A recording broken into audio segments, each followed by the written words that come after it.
Blog Talk Radio. Live from the nation's capital, it's Quintessential Listening, Poetry, with host Dr. Michael Anthony Ingram.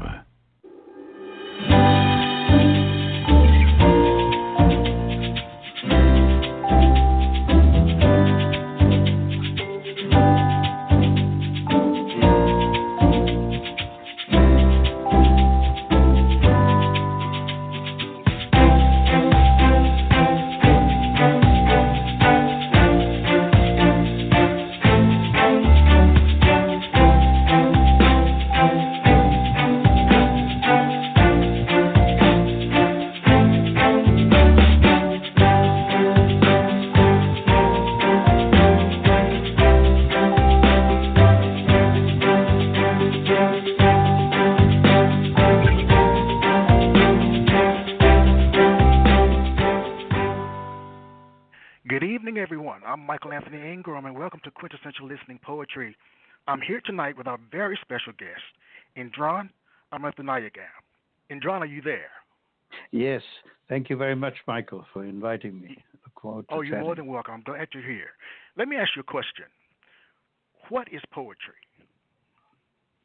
Poetry is a kind of word music, you know. It's musical speech. It's also a kind of dance word music, you know. For me, poetry is both physical steps, dancing, and it's auditory. It's musical. It's a rhythm that goes through the body, through the fingers, as you write. And so I don't separate poems from music, nor from dance. They all form part of the same enterprise, the same response to the world or to inspiration. Well, let me ask this question. Why do you think poetry is important? Well, you know, Marianne Moore once said that something like that, we die for what is not in poetry. I mean, poetry comes from that, the word itself means making metaphors. The Greek root of the word poetry. You're a human being, yes, just an ordinary person, but you're blessed with a divine kind of energy, a spirit that courses through you. That's called inspiration. You're inspired. It literally moves into you, and you produce your poem. And so when you're writing the poem, you're communicating not only with your fellow human beings, but you're passing an energy through into your words that comes from beyond you, that's bigger than you, and that's that inspiration. You can call it God who inspires you. You can call it some overwhelming emotion, because there are many, many compelling reasons to write, and today, every day, and when you have one of these compelling reasons studying into you, your response, your tu respuesta, as a poet is to write that poem, to write that, convert that inspiration, that thudding inspiration into musical speech, into words on paper, words heard out loud. Well, you know, I have a compelling reason to ask you to share a piece of your work. Please share a piece of your work.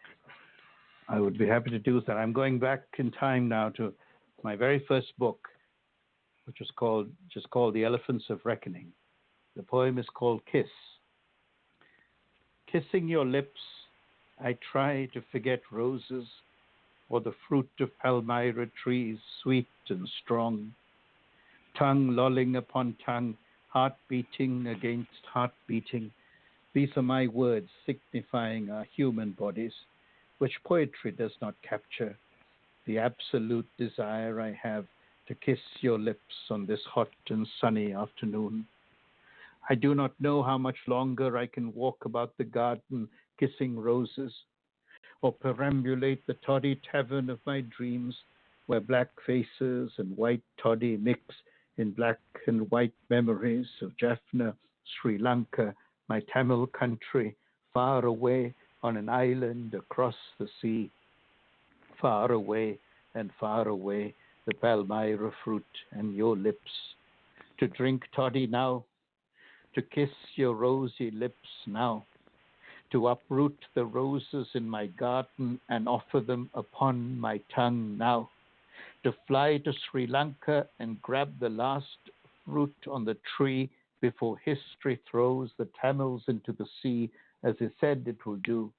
Before all this and everything else, before the apocalypse, I do so sincerely wish, though my words may not fit, to rest my head in your hair and kiss your lips. Thank you. That was beautiful. You know, I've always wanted to visit Sri Lanka. What sparked your initial love of poetry? Well, you know, when I was a boy, I grew up in that marvelous island known then as Ceylon. I grew up with elephants. I grew up with leopard. I grew up with wild birds and wild boar. It was a jungle as much as it was a city, the island of Ceylon in my youth.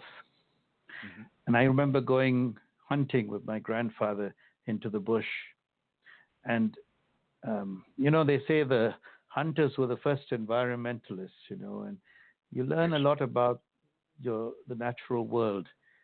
But you are hunting, you are killing, and then bringing the meat back and sharing it with your family and your friends. But as a boy, I went on those trips, and those trips in the jungle marked me and marked my poetry forever. But then I left that island, that paradise, went to England, to another island, to London, to the island of England, and lived there for 6 years. And then again, another movement to Hawaii, again an island, the island of Oahu, where I went to high school. And suddenly in Hawaii, I was seeing tropical fruits and flowers, and I was seeing mangoes. I was on the beach, and I was reminded of my original island, that island of Ceylon. And I think in that reminder, that strong reminder, and my being an adolescent and turning, changing, being a bit solitary, I found in poetry a solution, a solace, a way to understand, to interpret the world, and a way to remember that paradise lost. You know, we all have our paradises inside of ourselves, and we tend to be nostalgic about the past often. I was too. But then I realized that in that past, there were, you know, the snake was slithering about, and Cain was killing Abel, and all kinds of blood thuggery was taking place in that paradise. And that's what eventually, as I began to be aware of where I indeed came from, where man is only savage to man, I realized that I had a story to tell, not only about this beautiful paradise, this island where we lived generously with each other, but also this terrible history of conflict, of ethnic conflict, of political conflict, of conflict over land. And eventually I wrote a book called Uncivil War about that civil war in Sri Lanka, which I call an uncivil war. I suppose all wars are uncivil. And anyway, so the poetry came from those contrasts, being again confronted with an island, a tropical island, but in the middle of the Pacific Ocean, far removed from Sri Lanka, far removed from England, in a tiny island, before internet, before some of our modern tricks of communication. I had to face that reality of that tiny space and write, and I chose poetry as my way of interpreting the world. Yeah. What are some of the predominant themes of your work? Some of the predominant themes, I would say migration, exile, we are constantly moving. Our bodies move all the time. I mean, our blood circulates in our veins. The earth itself is moving constantly around the sun. There is no such thing as stasis, really. So the migrant is a fundamental theme for me. And the migrant with a wound on his head is also fundamental. The story of Cain and Abel fits nicely for me. I mean, I could never understand why a brother would kill his brother. Yes. Or a sister, his sister. This is it's such a fundamental travesty. And yet, the farmer and then there's the conflict between the farmer and the herder. The Shepherdsons and the Grangerfords later on in Mark Twain's writing. I mean, you have these different choices and these conflicts and blood spilling, and then the mark of Cain. Cain wandering the earth. He cannot wipe that mark off. He is condemned to wander the earth with that mark of the crime he committed. So there's a powerful negative energy that is exorcised in my poetry. The negative, you could call it the energy that leads to war, that kills your brother, that causes environmental harm. I mean, for example, in a lot of my poetry, I write about disappearance of forest, of birds, of elephants. When I was a kid, Ceylon, you could see an elephant almost on every street corner, theoretically. Nowadays, you could go to the island and not see an elephant except in the elephant orphanage or in the zoo. So you can imagine what that must feel like for you who knew an earlier time when there was a friendlier, more easygoing relationship between human beings and other creatures, in this case the elephants. So we have to restore that balance. The earth is imbalanced, and that's why we have these incredibly hot summers in Washington and in Europe, everywhere. We have Greenland lakes sprouting where there should be ice. Why? Yes. This is human generated climate travesty, climate injury. We're committing a kind of a murder to our ecosystem, just as Abel was killed by Cain. We are killing our eco brother, our eco sister, our earth and our ocean. So we have to step back, and poetry has a role to play in that conscientization of all of us.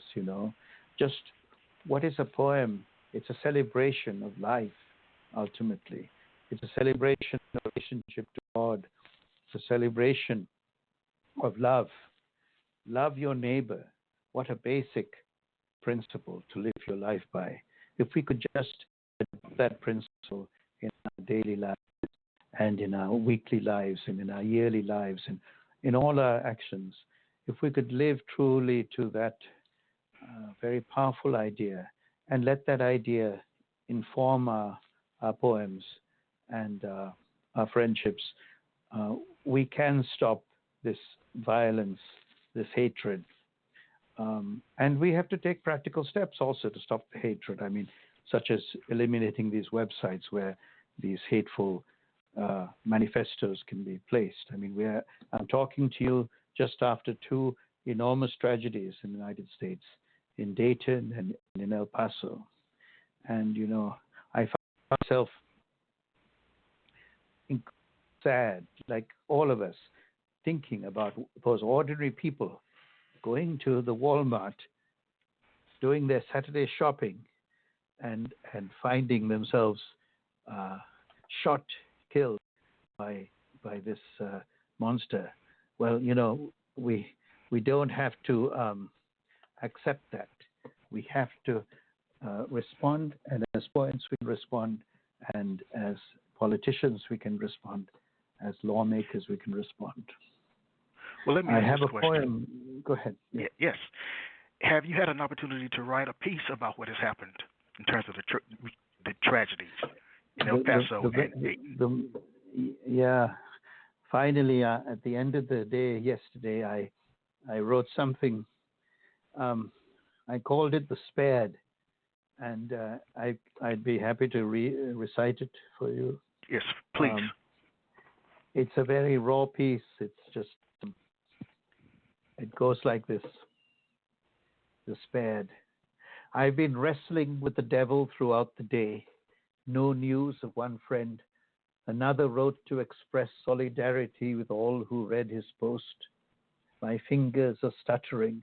I cannot summon the energy, concentrate, focus on some theme other than this paralyzing sadness. We have all passed through El Paso, or will go there. It is both border and resting place, a quaint, friendly town, proud of supporting a symphony, as well as baseball teams and all sorts of leisure, abandoned today by people who would prefer to nurse wounds at home or go to Mass. The churches are full, yes, but in my homeland 3 months ago, parishioners were bombed. A politician used to speak about points of light.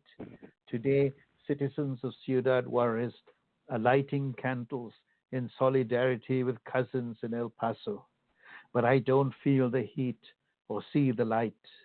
One friend has yet to write.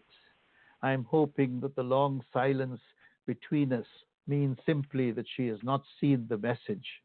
I will send this poem next and wake up tomorrow and scour the papers for lists of the dead. I'm hoping that she and her son survived. Why focus on one missing person? Why focus on hate speech drumming my ears that will not let me sleep? Why do those cursed expletives burn through my American dream? I will not go back to where I came from. I am here, and today my cousins in El Paso and in Dayton have been murdered. We will judge their killers and the killed. They have not died in vain. They have not died for this poem. They have not died, but one remains unaccounted for. Please write. Please say that the nightmare rode by, spared you and us this time. That's it. Thank you. Wow. Yeah, extremely powerful. Yeah, it just comes out of life. I mean, we're all wondering, who among us was in that store, or who among us was in those bars outside of in Dayton. It's just incredibly scary, and yet we have to find our strength again. Just like after 9/11, we have to come together, build our community back, and find a way to deal with this extremism, this hatred that and stop. Do what we can to protect ourselves and to the next steps are for our legislators to take. Yes. The laws they can pass, and the security practices that our police and us and our protectors can engage in order to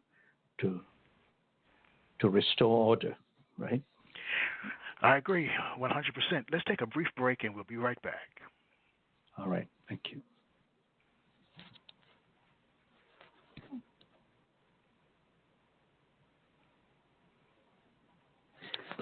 Mommy. Are you okay? Do you want to keep listening?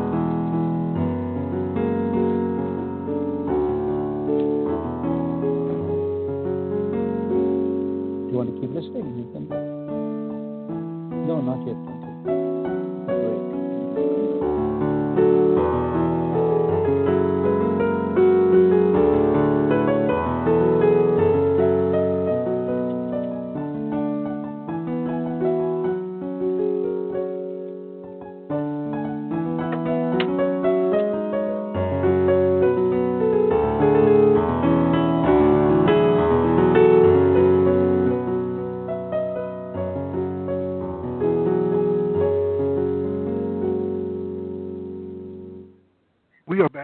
name is Michael Anthony Ingram. I'm here with Indran. Our telephone number is 646-787-1631 if you'd like to ask Indran a question. Indran, please share another piece of your work.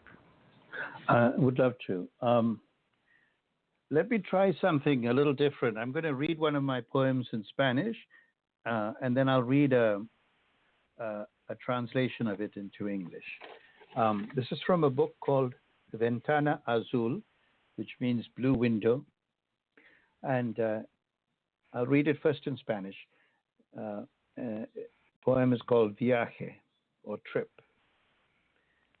Estamos de viaje, cada uno por su cuenta, tú hacia la montaña, yo al mar, tú con nuevos amigos y con tiempo para reflexionar, yo a ver a mi hija, el fruto del pasado, y a unos amigos todavía en este lado del mar. No sé qué provecho sacar del contraste, montaña, mar, amigos nuevos, una hija alta y bella, casi una adolescente a punto de despegar. ¿A dónde? A una nueva ciudad, al futuro que le espera otra vez en el Padre. A mí no me gusta lo impermanente y darme cuenta del límite de la costa. ¿Qué opciones me quedan? No regresar, no dar algún consejo a este ser vivo al que ayudé a caminar, guardar el silencio cuando cada memoria quiere hablar. And now the version in English, thanks to Jennifer Rathburn, the translator. Trip. We are on a trip, each one on our own. You towards the mountain, I to the sea. You with new friends and time to reflect, I to see my daughter, fruit of the past, and a few friends still on this side of the sea.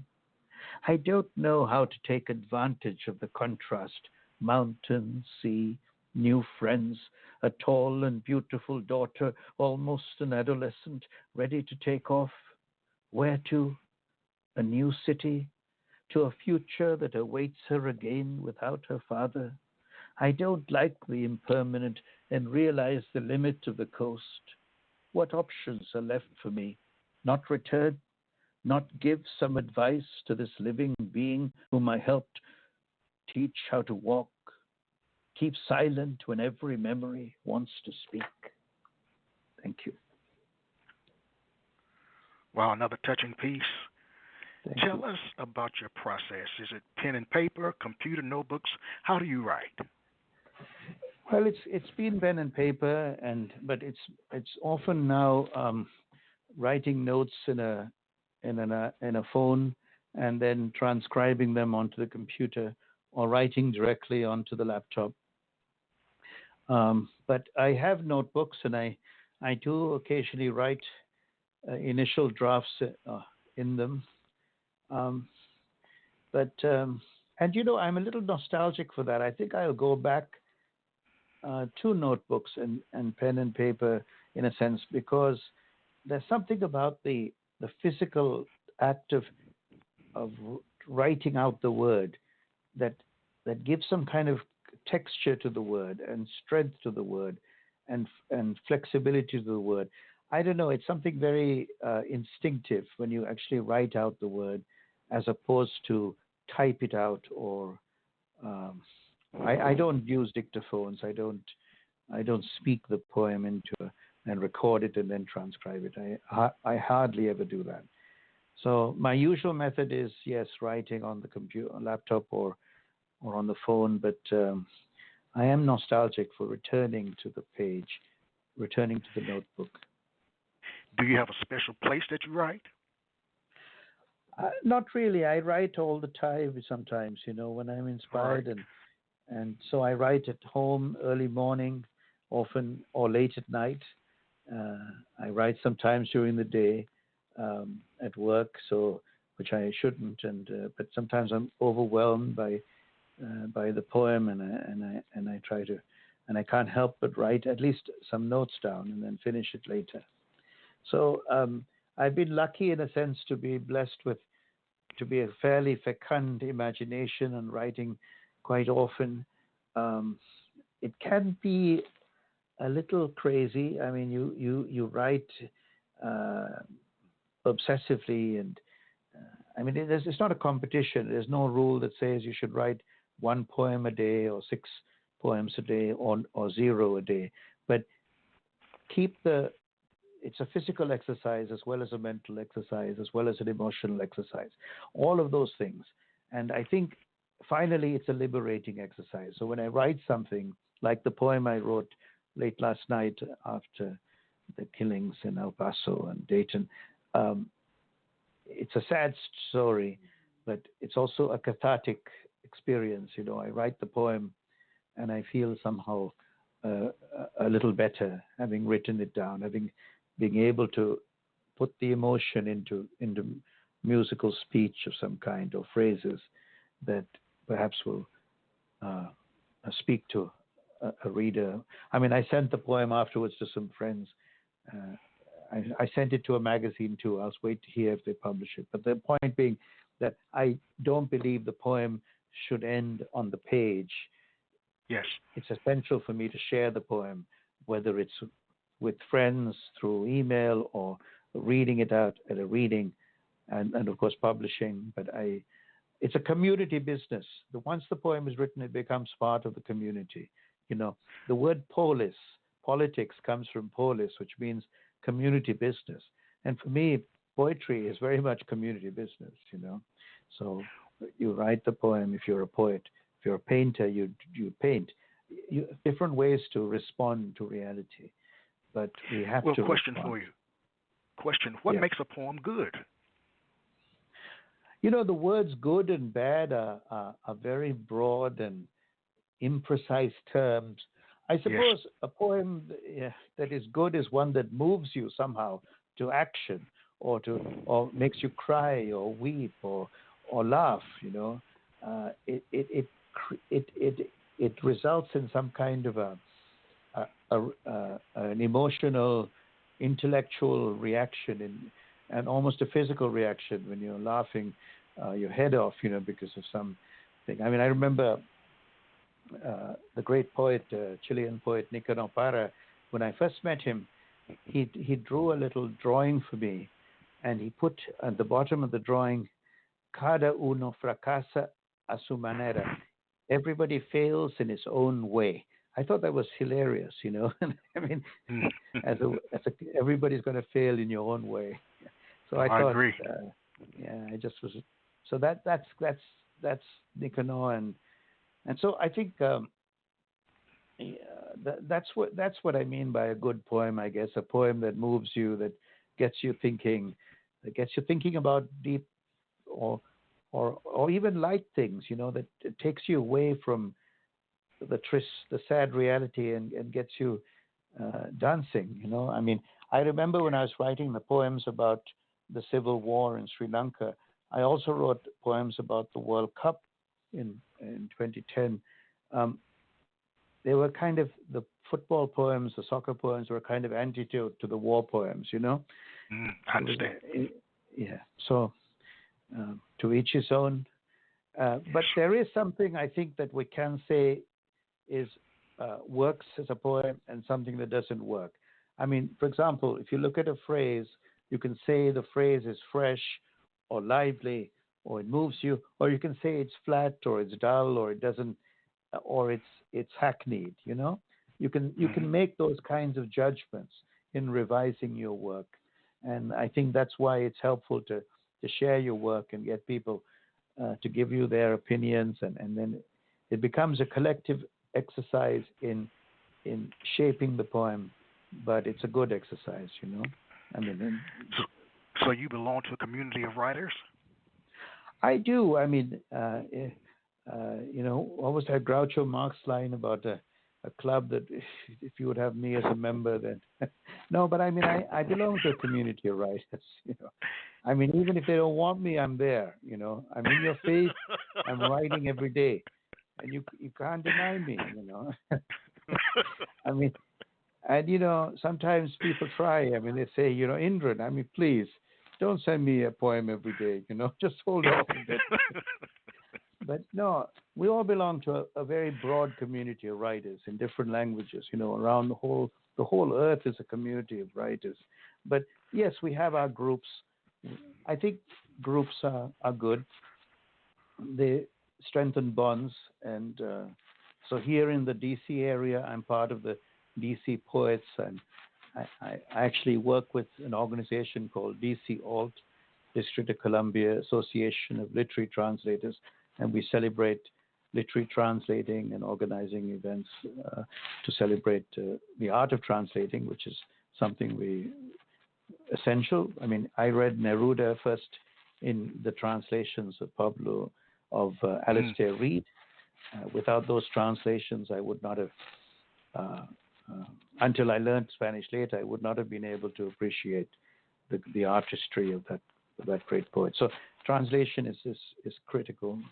I do a series here called Poetry at the Port at the Port-au-Prince restaurant in Silver Spring every once a month. The next one is on August 26th at 7 p.m.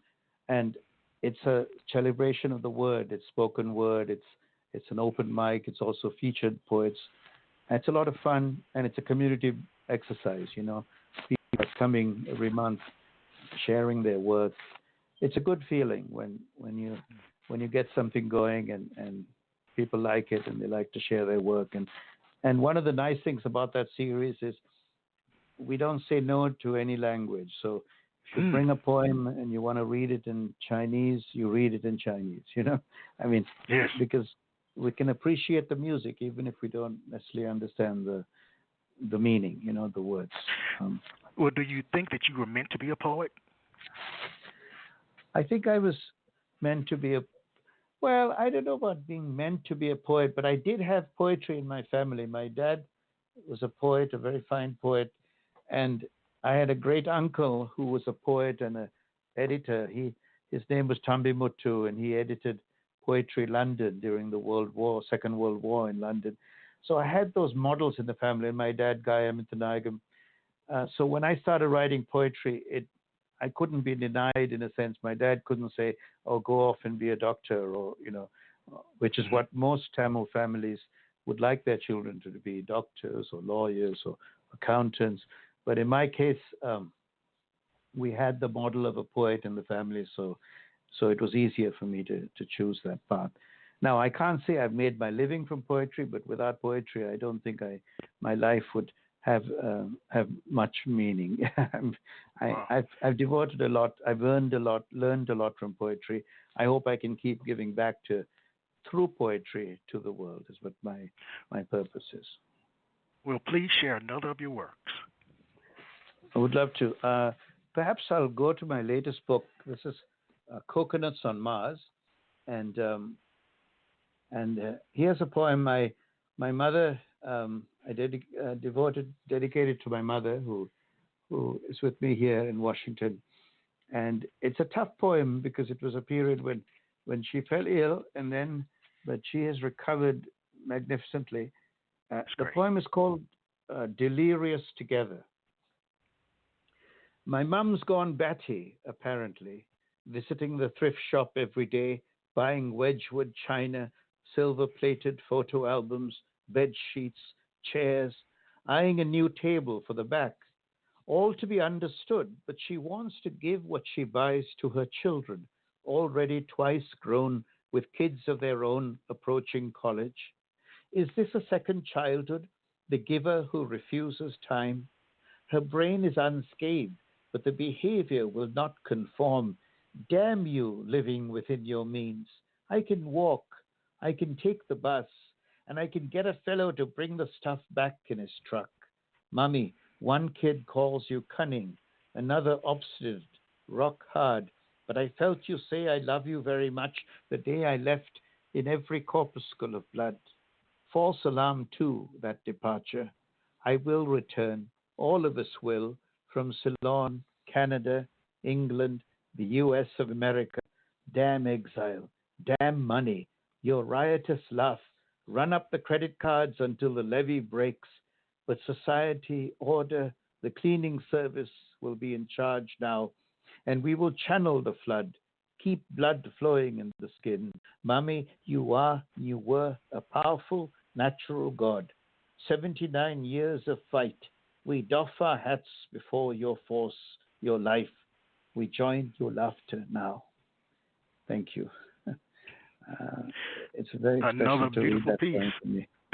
Thank It reminds me of my own mom. She just turned 80, so I understand. Exactly. She's my mom is now 83, and yeah, exactly. That's right. That's right. And if there's a something about this new book, Coconuts on Mars. I mean, the title is a kind of whimsy, because Hmm. I talked earlier about migration and how that's so fundamental to my poetry. Well, here I'm sort of thinking about what the next migration will be, right? Oh, So yes. coconut will that have traveled through the earth, through the oceans. Uh, you can find palm trees in Cornwall in England. You can find coconut trees everywhere. And then now the thing about coconuts going to Mars. So that's what led to the title, Coconuts on Mars. Is your Um, work available on Amazon.com? It is. Quite a number of the books are available there. You can also look for them at indranmx.com, my website.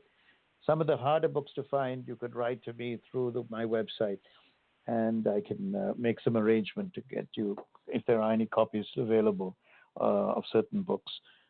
It's indranmx.com. Right. But Amazon has a number of books, like this new one, Coconuts on Mars, is available actually on the Amazon India site because it was published in India, but it's available through the publisher Paperwall, and they don't charge to send the book abroad, so it's a pretty good deal. All right. And then I have books I write in English, in French, in Spanish, in Creole, and in Portuguese, but I have published only books in French, Spanish, and English. But anyway, it's been a great thrill the run, and I'm just delighted that I'm of sound mind and body still and able to write and All share. right. Well, share another piece, please. All right. How about this one? It's called Living Will, and it's from the new book as well. One day I will sit down with my soul and write that I have loved every bird that flew, every monkey on the branch, every elephant charging through the grass.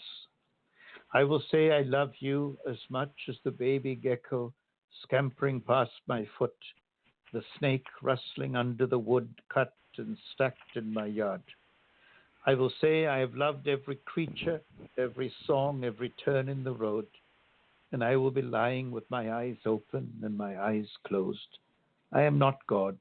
I am not even the dog loyal to his master who misses him blind, like his daughter in Lima, which I call at night until the next time we meet in dreams via chat, cheek to cheek, remembering always that in paradise there are no trains or roads or seas or death, no going away, no arriving, doors and garden open, souls who come and go, smiling, and all the angels, all birds, all dolphins, all men and women in song, dancing, and why not, reciting the Song of Solomon, the epic poems, the love songs that consoled when we set off on the roads, hopped on trains and aeroplanes, got caught in traffic in our head, said goodbye before saying hello.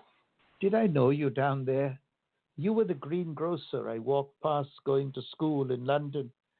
Oh, my dear, how beautiful you are, Pauline, with ripe red hair, who shared the religion prize with me at St. Vincent's on Blandford Street. But you may be alive still, and I'm not ready to meet my Maker, to be plucked from the cycle of rebirth. Not yet. I have poems to compose, children to raise, earth to cultivate. Come back later, angel. I have my will to revise. Thank you. Wow. Wow, living will. I like I that. haven't written that will yet. I'm sure that our listening audience would like to hear another poem, so please share another. All right. This is a kind of a quirky one, and it's called "By All Means a Whale." We all know about the great American literary obsession with Moby Dick, right? By all Yes. means a whale. The humped-backed whale has swum from beyond Cape Cod to frolic with her pup in the warm, cool waters of Samana. The migratory reach of birds, fish, and mammals is the subject of a million doctoral theses, but no one has yet to explain pure chance, coincidence, why I happened to see this particular mother and child on Saturday morning. The fact that I bought an excursion on a whale watching tour, that I was guaranteed a whale or another tour free of charge, are mere helpers of fate. The boat could have sprung a leak, the car taking me to port run out of gas. My imagination might have surprised me moving from observed reality to dream and fantasy. I did put Moby Dick in my bag just in case. Thank you. Well, on that note, we'll take a brief break and we'll be right back. All right. Thank you.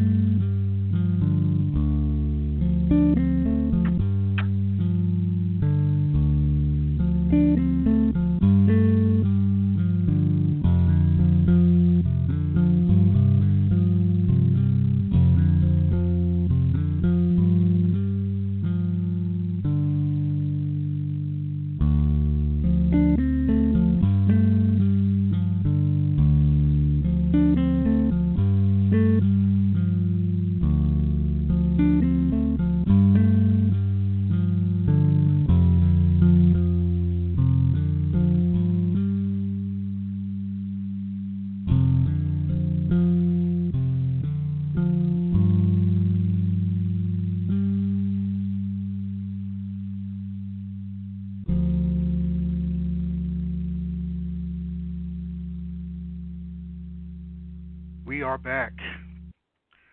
Indran, question for you. Yeah. Writers and poets write for a myriad of reasons. Some write primarily to speak a message to their audience. Others write because to stay silent is not an option. Why do you write? Well, yeah, staying silent is certainly not an option for me. There's been too much going on that needs poetry, to reply as a reply. I don't necessarily write with a message in mind. I think the message has to somehow be part and parcel of the image, kind of naturally in the gift of the line. So let's say the message is reduce your carbon footprint, reduce your ecological imprint on the planet. I don't just say reduce your carbon footprint in a poem, but I somehow want to show that through an image or through a story that I tell in the poem, But I don't necessarily think of a message in advance. For example, last night when I wrote this poem about the killings in El Paso, I did not know when I started the poem how the poem would turn out or what my message would be. I just felt this overwhelming need to break through the sadness that I was feeling and convert it into words, into musical words. And also I wanted to communicate with my friends in everywhere, and including El Paso. And so the way I did that was through writing the poem. So I think the reasons one writes are both the same for everybody, and each person may have their own particular argument as to why they write. But I think it's an overwhelming compulsion, that seizes you. I remember once sitting in a library at college, at university, and I was possessed by a spirit. Literally, I was shaking at the desk.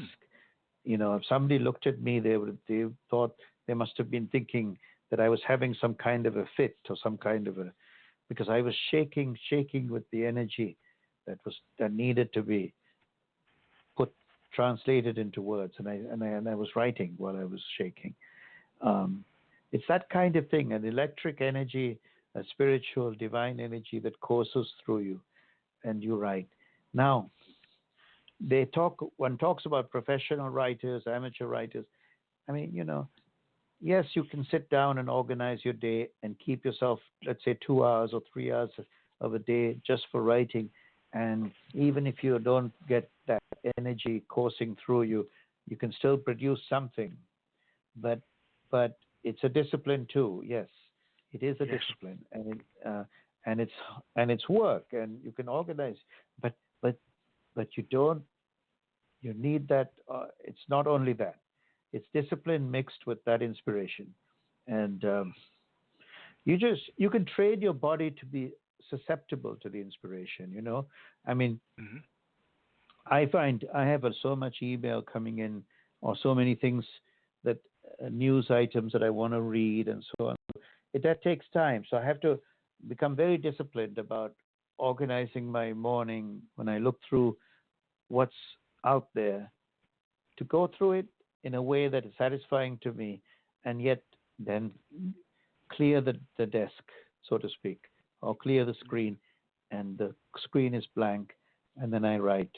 And I'm swimming in paradise there. I'm swimming in sweet waters there when I get to that stage. Oh, that's beautiful. Poets tend to have favorite poets that they visit often. Can you suggest some authors that readers might enjoy checking out? Oh yeah, well, I mean, there are some great authors, great poets from so many centuries.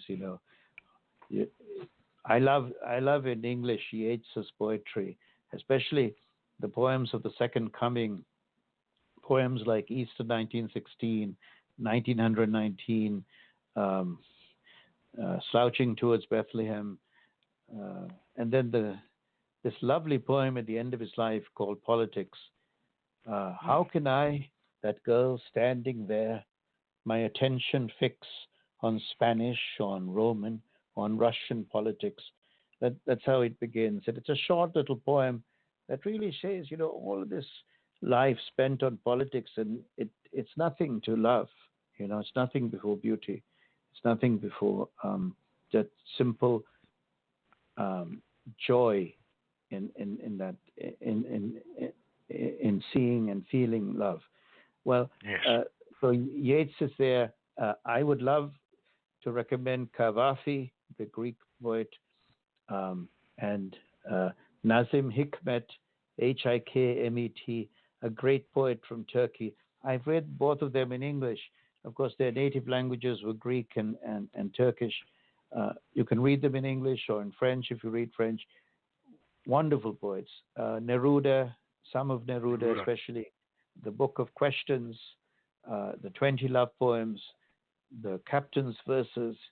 For me, these are Residence Extravagaria. These are all great books of Neruda's. And then Borges is always a very interesting poet as well as short story writer. Rosario Castellanos, a Mexican poet, a woman poet, also a diplomat. I think she's very good, very interesting. Sylvia Plath.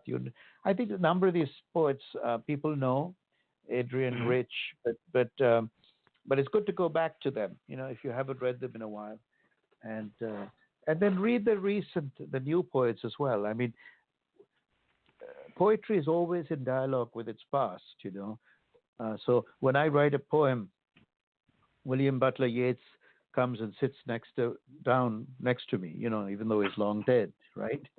Or Neruda comes by to have a coffee, It's like, so they're nice. always living with me. But that's very nice. But you got to talk to the new poets too.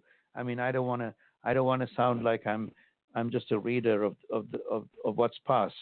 I'm also trying to keep in touch with what's going on. It's not easy. There's so much being written, so much to read, but Yes. it's a good thing to keep up if you can, the contemporary world. Well, they say that to see the world with complete honesty, one should look to comedians, artists, and poets. What do you think emerges naturally from your work? What emerges Well, from you? from my poetry, what emerges naturally is a kind of music, word music that is pleasing to the ear and to the heart and to the memory. Mm. If you can console with your words, if you can heal with your words, if you can make someone a little lighter of heart, or lighten that load somehow, I think your poem has done a good job. So if some of my poems lighten the load for the reader, if some of them help that reader get up and do a little jig or a dance, I'm happy. And I think that, it's not for me to say, but I'm hoping that that's what's happening out there. When Yes. people are reading these poems. Yeah. Well, please share another. Please share another. All right, let me. What I'll do is I'm gonna. I'll recite a poem from. Okay, let me see. I'll take this one. It's called "Homage to Managua." I've been interested in politics and, of course, all my life too. And one of the great, one of those rebellions against the nasty dictator Somoza was the Sandinista revolution in Nicaragua. Of course, Yes. much has changed, and the current day Nicaragua is run by a dictator, unfortunately, who at one time was a hero. But at that time, in the early 80s, right after the revolution, there was still a lot of hope and sort of inspiration by that. And a friend of mine went to Nicaragua, and so I wrote this poem called "Homage to Managua," dated May 23rd, 1985. What are you doing down in Nicaragua? Have you drunk coffee yet at the Cafe Buena Vista? Have you met Cardinal? A woman I know is so intrigued by your visit. What about his lover, she said. Doesn't she care about his proximity to bombs, Contras, Sandinistas, long lines of women after bread? Would you live within an embargo, she asked knowingly, as I sipped coffee in my West Side room and thought of the train that took her recent love away. Nothing more, not bread or tea, fear of the Yankee. Your grandmother said you reminded her of the boys that went to Spain. Is there still Spain and a civil war? Catalonia, Neruda, Garcia Lorca. Tell me, what are you doing down in Nicaragua? I have not traveled in years. I no longer know black or white. Naive, yes, both is evil, true, and the right wars, Jaffna, Palestine. So I ask you again, what are you doing down in Nicaragua? To observe, you said, to read and write, and keep your hands off, perhaps. When you left that early Sunday morning, shortly after dawn, I imagined hair blown back and dreams falling like flowers off an unadorned tree, waiting on Broadway for a taxi, belongings sent off to London, carrying a few clothes, notebooks, shoes, a few too many socks. But you could not think of everything. A hat, a wallet of $single bills to live like a king and look and practice Spanish, rest your head in some dark loping hair. A good contrast to the Twin Towers, you said, to see Nicaragua before you left the Americas, to walk in the blessing of morning with the fisherman and cobbler, preacher, drinker, market women. Tell me, what are you doing down in Nicaragua? And what have you seen? Thank you. When I read this poem now, I'm haunted by the lines, a good contrast to the Twin Towers, you Yes. said. Yes, that stood out to me too. Yeah. And it's funny because I remember when I said goodbye to this friend in New York City back in 1985. And at that time, you would never have thought those twin towers would ever come tumbling down, right? I mean, No, it's just amazing. it is. And then, and some of the names here, like Botha, he was the president of South Africa at the time, the apartheid president, and but it's a political poem in that sense because it makes those references to political figures and war but it's essentially a poem about innocence, that innocent idea of going off to join the revolution, and doing some a young man or young woman's idealism, and it's, anyway. So it's just poems come from many sources, but I do believe that poetry makes something happen. W.H. Auden, also a great poet, he wrote somewhere in one of these poems in memory of W.B.H. Poetry makes nothing happen. It exists in the valley of its saying, a way of happening, a mouth. But I've always railed against that idea, thinking that indeed poetry does make something happen. At least it makes you cry or laugh or feels somehow relieved, So it has some value. Yes, I understand. One other question. Some poets are also active in other creative activities. What are some of your favorite non-poetry or literature activities? Well, I love theater. I love the theater. I used to write reviews of plays Did when I you? lived in New York. Yeah, it was a lot of fun.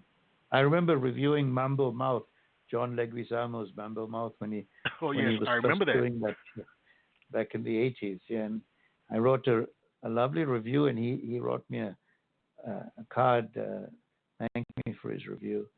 Anyway, that was a long time back, but I love the theater. So that would be, if I had to choose one other activity, I would go to plays and spend a lot of time in the theater. Then I love music, of course. I mean, I have a strange relationship to popular music. I mean, I played music. I did an album with some Haitian musicians in Creole. It's called Rencontre Doute. You can listen to it on the music stores like Spotify or Apple, and it's beautiful. I love it.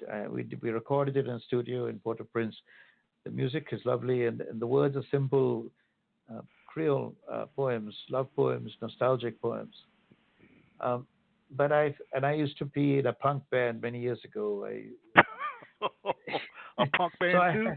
Oh, wow. Yeah, but then there was this big gap in the middle because, I'll tell you the little story. When I was doing the band, that was the most amazing closeness, with the other band members, the writing the songs together, the two lead guitarists and myself in particular. We were very close. And then the band broke up for reasons that I was not happy about. I mean, I was the lead singer, and I felt like they wanted to do cover music, and they didn't want to do the original songs anymore. Right. But it was very hurtful. I was very sensitive. I was like 19 years old, and I had this.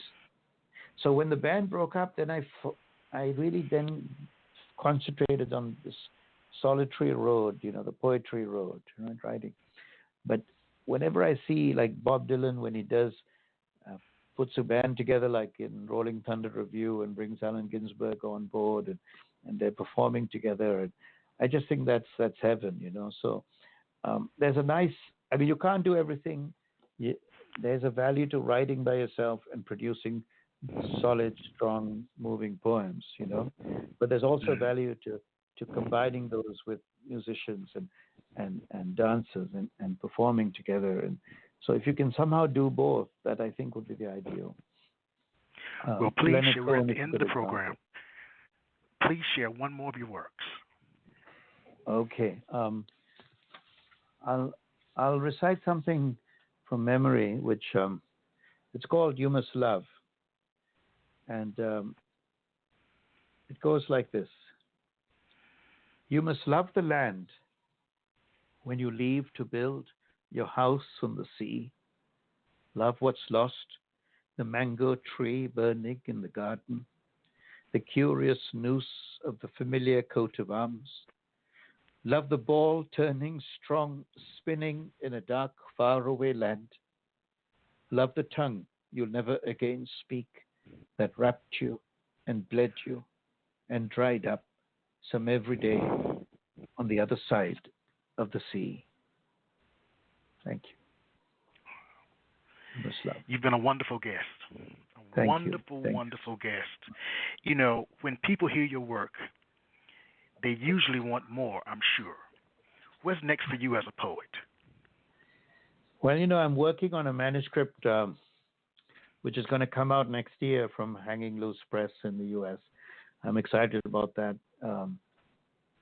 It's got a tentative title. I'm still unsure whether which of two titles I'll go with, but it has to do with memory. It has to do with American memory in some form or another. And so that's going to come out next year. And I have another manuscript too, which is with a different press. I'm waiting to hear. So I've got work sort of finished that's waiting for a decision. And then I'm also a friend of mine, a musician friend, a Haitian friend who's based in Mexico City, and he has a project. We have a project to do a kind of a music video of a song based on words I wrote. They have not died in vain, it's called, and so we're working on that. Even though I'm here and he's there, but we'll put that together and see what we can do, what will come of that next. You know, so those are the. I'm also got a translation project that I need to start working on. A poet, a Spanish poet named Beatrice Rousseau, that I'm going to start working on translating her poems. So I've got lots of things going on. It's keeping busy. I'm also editing Beltway Poetry Journal. I'm just starting to take over that editing job, and so so keep an eye out for Beltway Poetry Journal. I and Venus Thrash will be editing upcoming issues. So looking forward to that as well. Well, I'd like to thank you again for being a guest on the show, and I'd like to say good night to our listening audience. Good night, everybody. Take care. Thank you, Michael. Thank you. Take care.